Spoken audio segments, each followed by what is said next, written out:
On the vacation I paid for, my wife said, "Stop complaining. If you can't afford to have fun, just leave." I said, "Okay."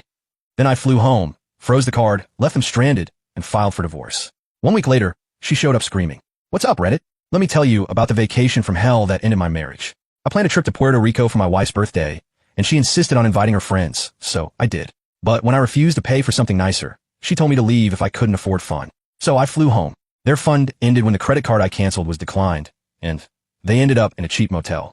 Here's what went down. I'm 34, male, a union welder in Houston, making good money. Think $85,000 plus overtime that pushes me over 6 figures most years. I've been married to Raina, 31, female, for 3 years when this all went down. Met her when I was 29 and honestly thought I'd won the lottery. Gorgeous brunette, bubbly personality, seemed genuinely impressed that I had my life together financially. She works retail at some overpriced clothing store in the mall, making maybe $30,000 if she's lucky. I owned my house before we got married, had a decent truck paid off, and actually saved money. The first year was great. Raina brought this energy to my life that I didn't know I was missing. She'd surprise me with little gifts, plan weekend trips to Austin, and always seemed grateful when I picked up the check for dinner. "I can't believe how lucky I am," and "you're so good to me," were regular phrases. It felt natural to take care of someone who appreciated it. When we got married, it made sense that I'd handle the big expenses since I made more. She was still paying off student loans, and her retail job wasn't exactly pulling in serious cash. Raina would contribute what she could, maybe $200 here and there for groceries or utilities, and always seemed embarrassed that she couldn't do more. "I promise when I get promoted, I'll help more with the bills," she'd say. That promotion never came, and somehow those small contributions got smaller until they disappeared entirely. She had this way of making me feel like the most important person in the world. She'd brag about me to her friends, post photos of us with captions about how blessed she was, and always made me feel appreciated. When she started spending more of her own paycheck on personal stuff instead of bills, she'd explain it so reasonably. "I finally found a dress that makes me feel confident," or "I haven't bought new shoes in months." Her friend group seemed normal at first. 3 women I'd later call the Coven. Delilah worked pharmaceutical sales and always had stories about her big accounts. Brianna ran social media for a spa and was always taking photos of everything. Becky worked at this trendy boutique and had great fashion sense. They were fun to hang out with, and Raina was clearly the star of their group. The girls would always thank me when I picked up dinner tabs, and Raina would get this proud look like she was showing me off. "Isn't he the best?" she'd say, squeezing my arm. It felt good to be the provider, the guy who could make everyone's night better. Raina's sister, Lexi, was a different story. 26 years old, taking some time to figure herself out while living with their parents. Raina would always defend her. "Lexi's just going through a rough patch. She's really smart. She just needs to find her passion." Lexi would be polite enough when she came over, and Raina was so loyal to her family that I respected that. The changes happened gradually. Raina started assuming I'd cover more expenses without asking. Not an obvious way at first. She'd just forget her wallet or her card would get declined, and she'd give me this apologetic look. "I'm so sorry, baby. I'll get you back." And she seemed to genuinely mean it. Her contributions to household expenses became more sporadic. She'd explain that work was cutting hours, or she had to buy new clothes for the job, or her car needed repairs. The friend group dinners got more expensive as Delilah discovered fancier restaurants, and Brianna wanted to try places that were more Instagram-worthy. Lexi's visits became more frequent, and her requests for help became more creative. Car troubles, job interview outfits, emergency dental work. Raina would come to me with big eyes. "I know it's a lot to ask, but Lexi's really struggling, and we're the only family she has." I started keeping track in a spreadsheet, just curious about where our money was going. Over 2 years of marriage, I'd spent almost $8,000 on Raina's friends and family. When I mentioned it to Raina, she seemed genuinely shocked at the number and promised we'd be more careful going forward. My best friend Cody had been dropping hints for months. "Man, you guys go out to eat a lot," or "Lexi sure has a lot of emergencies, huh?" I'd brush him off because Raina and I were good. Cody would just shake his head. "I'm just saying, bro, make sure the appreciation is mutual." I thought it was. But looking back, the gratitude was always for things I bought, never for who I was. The final straw started building in February when Raina mentioned wanting to do something really special for her 31st birthday in March. Not just dinner or a weekend trip. She wanted a real celebration, something memorable. She'd been working extra hours at the store and seemed stressed, so a vacation sounded perfect. Puerto Rico came up because Delilah had been there for some pharmaceutical conference and had amazing photos. Raina's face lit up when she saw them. "It looks like paradise," she said. "I've never been anywhere tropical." The way she said it, so wistful and hopeful, made me want to make it happen for her. Then came the group request. It would be even more special if the girls could come, too, and maybe Lexi. I know it's a lot, but I've never had a big celebration like this. She seemed almost embarrassed asking. I should have said no. Should have explained that her birthday didn't require a $5,000 group trip to Puerto Rico. But honestly, I love being the guy who could make dreams come true. I was about to learn the most expensive lesson of my life. The planning phase should have been my wake-up call, but I was still in denial about how bad things had gotten. Reina took charge of the whole operation like she was organizing a military invasion instead of a birthday trip. Every suggestion I made got immediately upgraded to something more expensive. I'd find a decent beachfront rental for $1,200 for the week, and Reina would counter with a much better option that cost $2,000.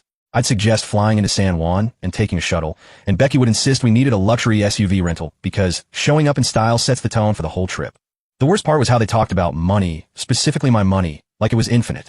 Lexi would chime in with suggestions like, we absolutely need to do that bioluminescent bay tour without any consideration of cost.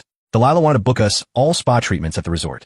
Brianna found some exclusive beach club that required a $200 minimum spend per person just to get in. Cody watched this planning process with increasing disbelief.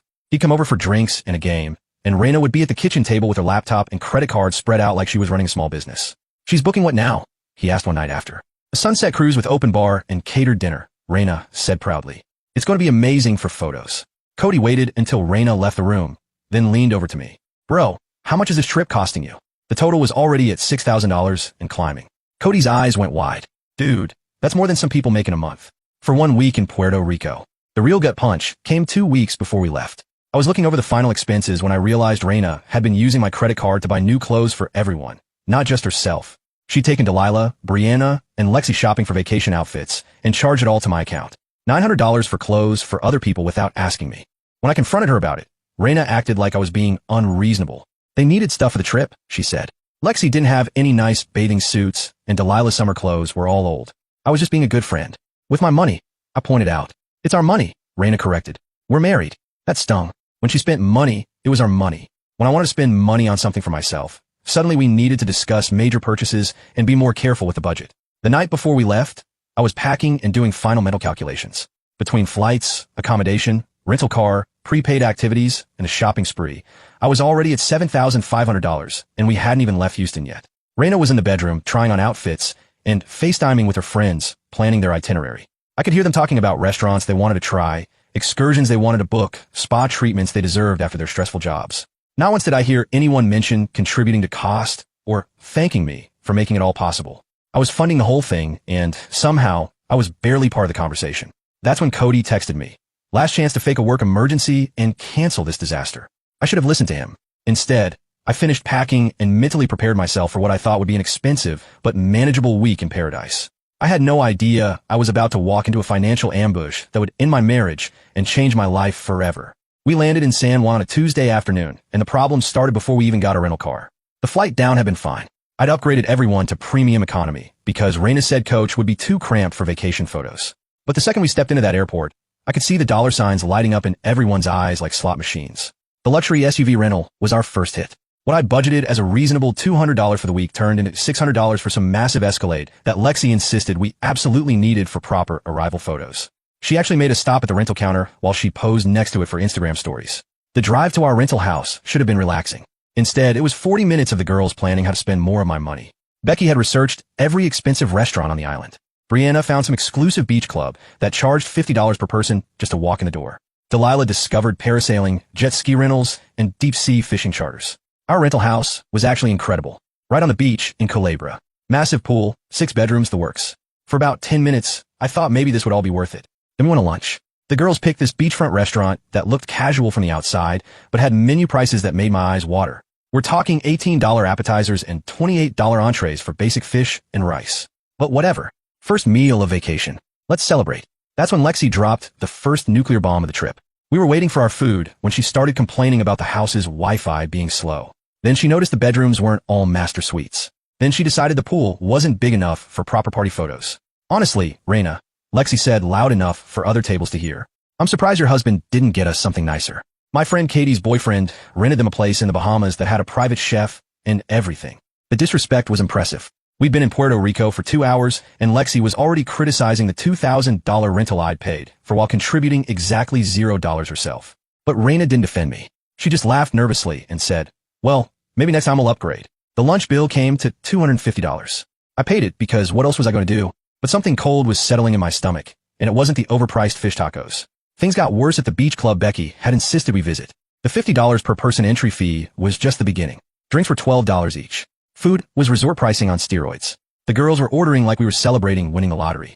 Within 4 hours of landing, I'd spent over $500 on top of everything I'd already paid for. At this rate, the week was going to cost more than my truck.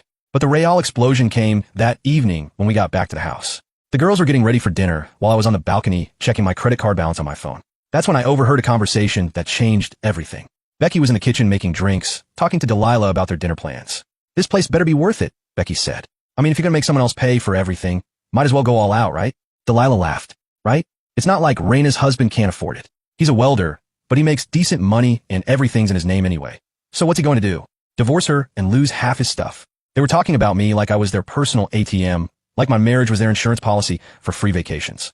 That's when Raina walked into the kitchen and joined the conversation. "He's been weird about money lately," she said, "like constantly checking his phone and asking about costs. It's so embarrassing. Girl, you need to shut that down." Lexi chimed in from the living room. "My ex used to do that cheap stuff. You just have to train them out of it." I stood up from the balcony chair and walked into the kitchen. All four women looked at me like I'd caught them planning a surprise party instead of discussing my financial manipulation. "Ladies," I said, keeping my voice calm, "we need to talk about the budget for this trip." The silence was immediate and hostile. Lexi rolled her eyes. Becky actually sighed out loud. "What about it?" Raina asked, her voice already defensive. "We've been here 6 hours, and I've spent almost $500 on top of everything I already paid for. If we keep going at this rate, this week is going to cost more than some people's cars." "It's vacation," Delilah said dismissively. "You're supposed to spend money on vacation." "I'm supposed to spend my money on vacation," I corrected. "But somehow I'm spending it on everyone else's vacation, too." That's when Lexi stood up and put her hands on her hips. "Seriously, you're going to be cheap right now? We just got here, and you're already complaining about money." The room erupted. Lexi started yelling about how I was being controlling. Becky accused me of being manipulative. Delilah said I was embarrassing Raina in front of her friends. But Raina just stared at me with this look of pure hatred. "If you were going to complain," she said coldly, "then maybe you shouldn't have planned this trip." I looked around the room at these 5 women who were spending my money while treating me like the villain for mentioning it. In that moment, I realized Cody had been right all along. Day 3 was when these women showed me their true faces. The first 2 days had been expensive and frustrating, but manageable if you consider dropping $1,500 in 48 hours manageable. I kept telling myself things would settle down. Nope, it went nuclear. The morning started with the usual nonsense. Premium breakfast at some overpriced cafe. $80 just for coffee and pastries. Then we hit the beach where the girls immediately claimed this VIP section that required a $150 minimum spend. While I was getting financially violated for the privilege of lying on fancy chairs, Becky was on her phone researching evening activities. This should have been my cue to hide my credit cards and fake a heart attack. Becky came bouncing over. "You guys, I found the most incredible thing for tonight. We absolutely have to do this." She'd found some exclusive sunset yacht charter, private boat, celebrity chef, unlimited premium drinks, the whole Instagram fantasy package. I grabbed her phone to check the details. The price made my stomach drop. $1,200 for one evening. For a boat ride. Now I make good money as a union welder. Really good money. But $1,200 for a single activity on top of the $2,000 I'd already blown was insane. That's most of a mortgage payment. We need to have a serious conversation about this money. I kept my voice calm. "That sounds amazing, but that's pretty steep."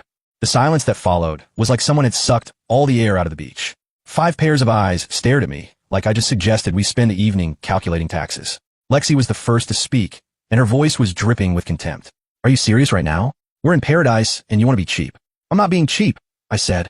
$1,200 is a lot of money for one night. That's when Delilah jumped in with this incredulous laugh. "Matt, you brought us to Puerto Rico. You booked us at a beachfront house. Are you really going to nickel and dime us now?" These women were talking about my money like it was community property, like I was being unreasonable for having any limits at all on funding their fantasy lifestyle. Becky rolled her eyes. "Matt, this is Raina's birthday week. This is a once-in-a-lifetime trip. We're not here to worry about money.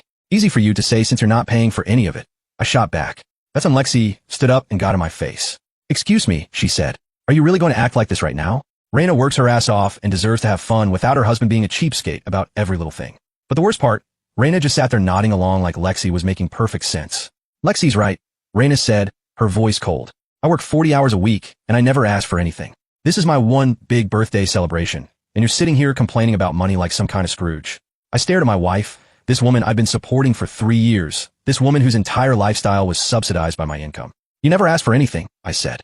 "Raina, I pay for literally everything in your life. Your car payment, your credit cards, your shopping trips, your friends' dinners. When exactly do you think you don't ask for things?" "That's different," she snapped. "That's marriage. This is vacation." "No, this is entitlement," I said, and I'm done enabling it. That's when all of them completely lost their minds. Lexi started screaming about how I was financially abusive and controlling. Becky accused me of ruining Raina's birthday and being a manipulative jerk. Delilah said I was embarrassing myself and acting like a bitter old man. Brianna decided to join the pile on. Honestly, Matt, if you can't afford to treat your wife right, maybe you shouldn't have gotten married. Then Raina delivered the killing blow. She stood up, put her hands on her hips, and looked down at me with pure, undiluted disgust. You know what? She said, her voice loud enough for half the beach to hear. If you can't afford to have fun, if you're going to sit here and embarrass me in front of my friends over money, then just leave. Nobody's forcing you to be here. The door's right there. The words hit me like a physical slap. Not because they hurt my feelings, though they did, but because of what they revealed. She showed me exactly what she thought of me. I wasn't her husband. I wasn't her partner. I was a wallet with legs. Her friends all smirked in agreement. Lexi actually started slow clapping like Raina had just delivered some epic comeback. They were all waiting to see what the trained money monkey would do. I looked at Raina. This woman I'd been planning to have kids with. This woman I'd supported through everything while she contributed nothing but criticism and entitlement. And all I saw was a stranger who viewed me as a resource to be extracted. Time to cut my losses. I stood up slowly and gave her the calmest smile I could manage. Okay, I said. That was it. Just okay. I didn't argue. I didn't explain. I just turned around and walked away from that beach chair forever. I could feel their eyes on my back as I headed toward the car. They thought I'd be back in an hour, tail between my legs, ready to apologize and book their stupid yacht. They had no idea what was coming. As I drove back to the house, my phone was already in my hand. Time to activate the nuclear option.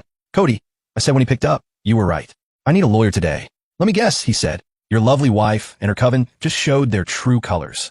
Raina told me to leave if I couldn't afford to have fun. I said, so I'm leaving and I need a divorce lawyer immediately. Holy shit, you're serious. Finally. Okay, give me 10 minutes.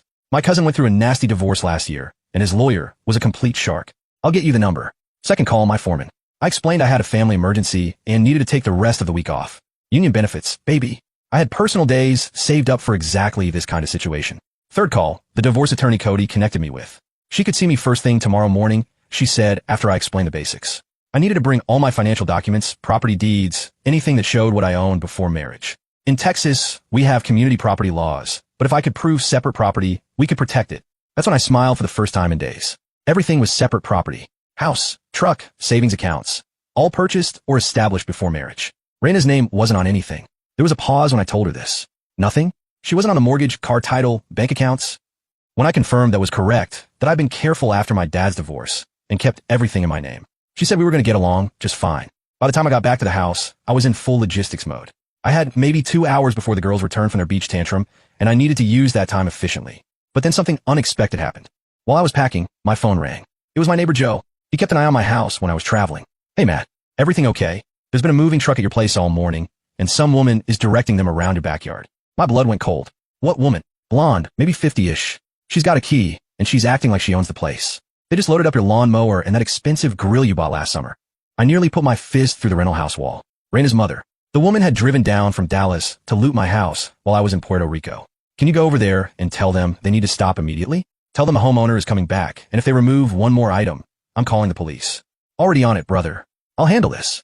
Fourth call. My divorce attorney again.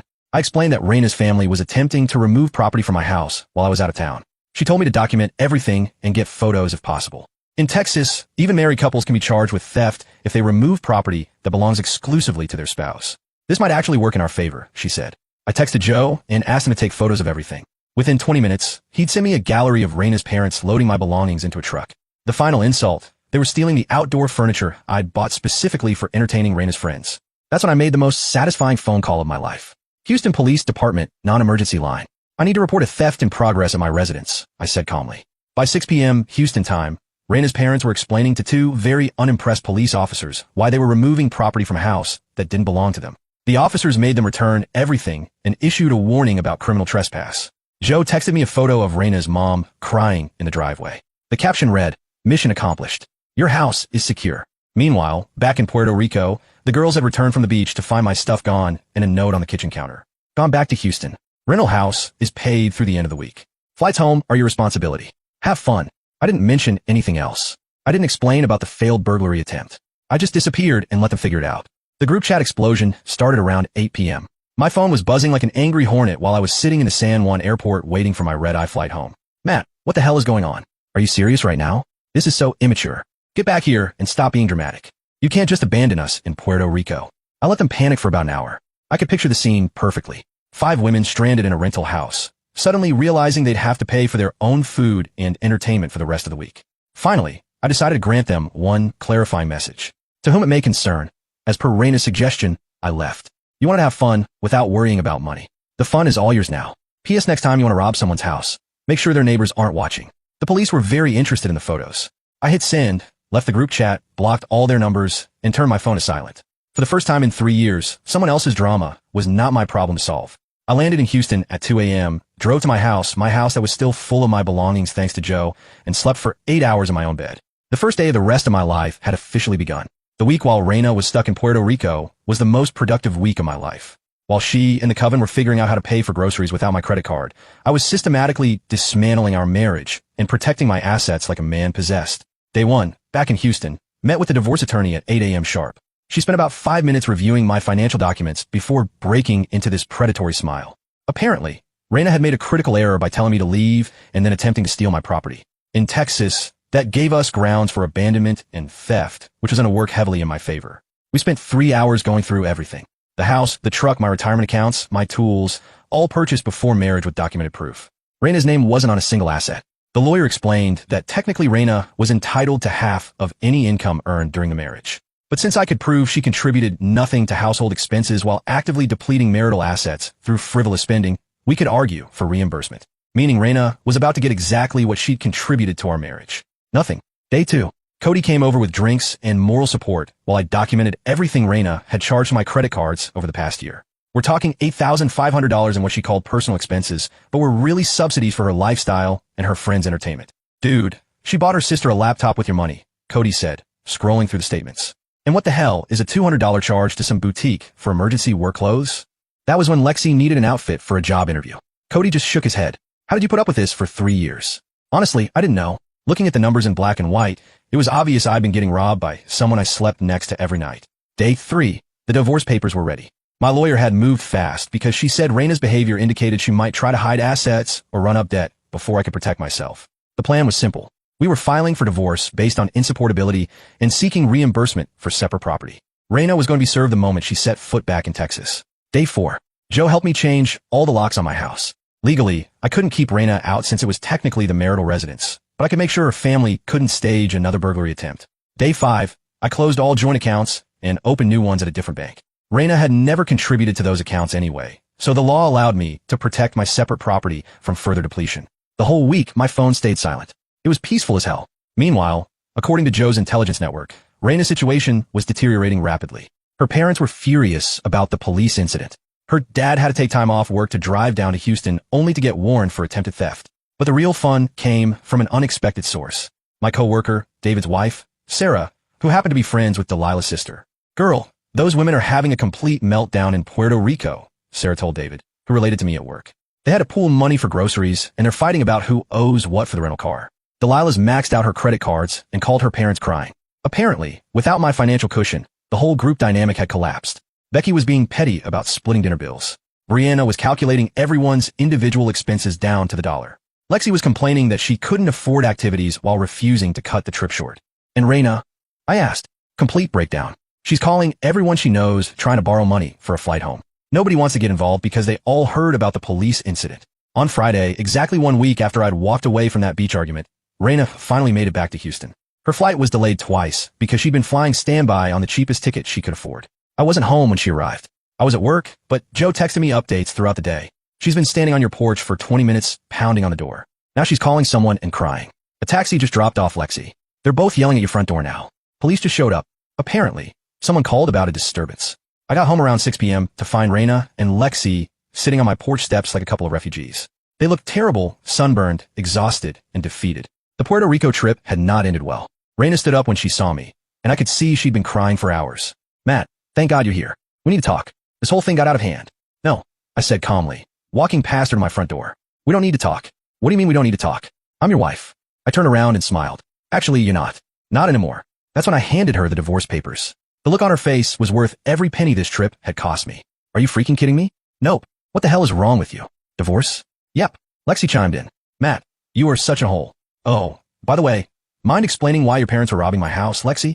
Reina was confused. What are you talking about? It's been 6 months since I served Reina those divorce papers on my front porch, and the dust has finally settled on what I now call the Great Puerto Rico Liberation of 2024. Time for the final tally of how this whole disaster played out.